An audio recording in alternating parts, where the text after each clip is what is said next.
Hi hello నమస్తే welcome back to my channel friends. ఈరోజు వీడియోలో అయితే హోమ్ మేడ్ షాంపూ ఏ విధంగా రెడీ చేసుకోవాలో, దీన్ని యూజ్ చేయడం వల్ల మన హెయిర్కి యూజెస్ ఏంటన్నది నేను ఈ వీడియోలో చెప్తాను. ఎక్కడ స్కిప్ చేయకుండా చివరి వరకు చూసేయండి. ఇవేంటో చాలామంది వరకు తెలిసే ఉంటుందండి. ఏంటంటే ఇవి కుంకుడుకాయలు అంటారు. ఎక్కువగా విలేజెస్లో దొరుకుతూ ఉంటాయి, ఇక్కడ కూడా దొరుకుతాయి. ఎక్కువ విలేజెస్ వాళ్ళే వాడుతూ ఉంటారన్నమాట.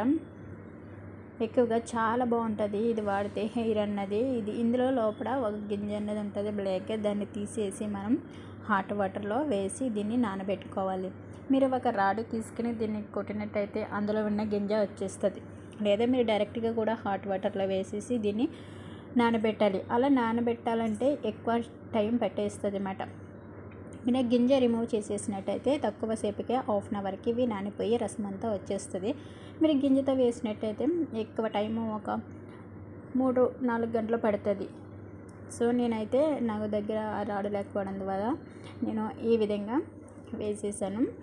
ఇలా నేను ఒక 5 గంటల తర్వాత దీన్ని మొత్తగా నానిపోద్ది అన్నమాట. నానిపోయినాక ఆ లోపల ఉన్న గింజని మనం చేతితో చిదిమితే ఆ గింజ అన్నది వచ్చేస్తుంది అన్నమాట. చాలా ఈజీగా మనం దీనిలో గింజ తీసేటప్పుడు రాడుతో కొట్టినప్పుడు అది మొత్తము చిరిగిపోతుంది. అందులో ఒక ఎల్లో కలర్లో పప్పు రూపంలో ఉంటుంది. సో అది మనం తలకి వేసుకున్నప్పుడు మన హెయిర్లో చిక్కడిపోయి జుట్టు చిక్కగా కనిపిస్తుంది అన్నమాట. అందుకనే గింజ తీసుకునేటప్పుడు జాగ్రత్తగా తీసుకోండి. ఆ గింజ పగలకుండా మనం ఆ గింజ తీసేయాలన్నమాట బయటికి. దీన్ని మన తలకి షాంపూ ఏ విధంగా అయితే యూజ్ చేస్తామో ఆ విధంగా యూజ్ చేసేయాలి. అంటే ఫస్ట్ నురగ రాదు. సో నురగ రాకపోవడం వల్ల ఇది పని చేయట్లేదు అనుకుంటారు చాలామంది. కానీ ఎందుకంటే ఫస్ట్ మన హెడ్ని ఎక్కువ మురికి ఉండడం వల్ల నురగ రాదన్నమాట. తర్వాత సెకండ్ టైం కన్నది నురగ వచ్చేస్తుంది. బాగా హెడ్ను బాగా చేతులతో మనం మసాజ్ చేసినట్టు ఈ కుంకుడు షాంపూ వేసి మసాజ్ చేసినట్టయితే మన హెడ్కి ఉన్న డాండ్రఫ్ అలాగే ఏమైనా పేలున్నా కూడా చచ్చిపోతాయి. ఎందుకంటే ఈ కుంకుడు షాంపూ అన్నది చేదుగా ఉంటుంది. అలాగే మన కళ్ళల్లోకి వెళ్తే ఇది కొంచెం మంట పుడుతుంది. అందుకే చాలామంది దీన్ని వేసుకోవడానికి భయపడతారన్నమాట. కళ్ళు మంట వస్తాయని. అలా మంట వచ్చినప్పుడు మనం కొంచెం కల్లుప్పు ఉంటుంది కదా, సో ఆ ఉప్పు నోట్లో వేసుకొని చప్పరించినట్టయితే ఆ మంట తగ్గుతుంది. లేదా చిన్నపిల్లలకి ఫీడింగ్ ఇస్తారు కదా మదర్, ఆ పాలైనా మన కంట్లో వేసుకున్నట్టయితే ఆ మంట తగ్గుతుంది. మనకి కళ్ళు కూడా మంచిగా ఉంటాయి. ఇది పడడం వల్ల మంచిది. ఎందుకంటే మన కళ్ళలో ఉన్న డస్ట్ అంతా వచ్చేస్తుంది అన్నమాట. కాకపోతే కొంతసేపు మంట పుడుతుంది. సో ఇది వేసుకునేటప్పుడు కొంచెం జాగ్రత్తగా వేసుకోండి. అందుకే చిన్నపిల్లలకి అయితే ఇది వెయ్యరు. ఎందుకంటే కళ్ళు సరిగ్గా మేయకపోతే వాళ్ళకి మంట వచ్చేస్తుందని వేయరన్నమాట. కానీ మేము ఎక్కువగా ఇదే యూజ్ చేస్తూ ఉంటాను. చాలా బాగుంటుందండి. మనకి హెయిర్ గ్రోత్ కూడా మంచిగా అవుతుంది. అసలే మురుకు అన్నది ఉండదు మన హెడ్ని. మన షాంపూ వేసుకుంటే అది మురికి పోతుందో లేదో తెలియదు, కానీ ఫస్ట్ టైంకే నురగ వచ్చేస్తుంది. ఇది మాత్రమే మురికిపోయినాకే నురగ వస్తుంది. చాలా అంటే చాలా బాగుంటుంది.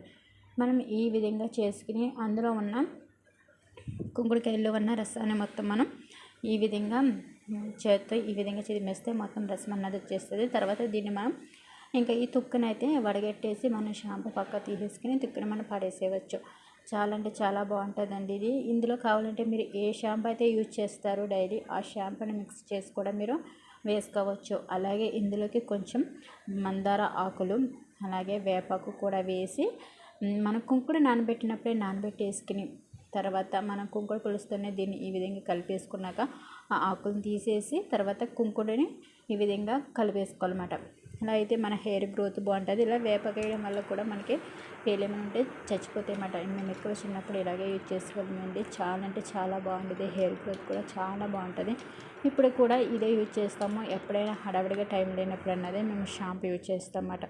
చాలా అంటే చాలా బాగుంటుంది. చూసారా ఎంత నురగ వస్తుందో, మన షాంపూ కన్నా ఎక్కువ వస్తుంది. చాలా ఇది హెయిర్కి మంచిది. మనం షాంపూలు వాడి మనం ఉన్న జుట్టు ఒడిగట్టుకోవడం కన్నా ఇటువంటి కొంచెం టైం టేకెన్ అయినా పర్వాలేదు, కానీ ఇటువంటిది యూజ్ చేయడం వల్ల చాలా మంచిగా ఉంటుంది మన హెయిర్. ఈ వీడియో మీకు నచ్చింది అనుకుంటున్నాను. నచ్చితే తప్పనిసరిగా నా ఛానల్ సబ్స్క్రైబ్ చేయండి. ఫస్ట్ టైం చూసినట్టయితే సబ్స్క్రైబ్ చేసుకుని వీడియోకి లైక్ చేయడం అయితే మర్చిపోకండి friends. Please subscribe my channel. Thanks for watching friends.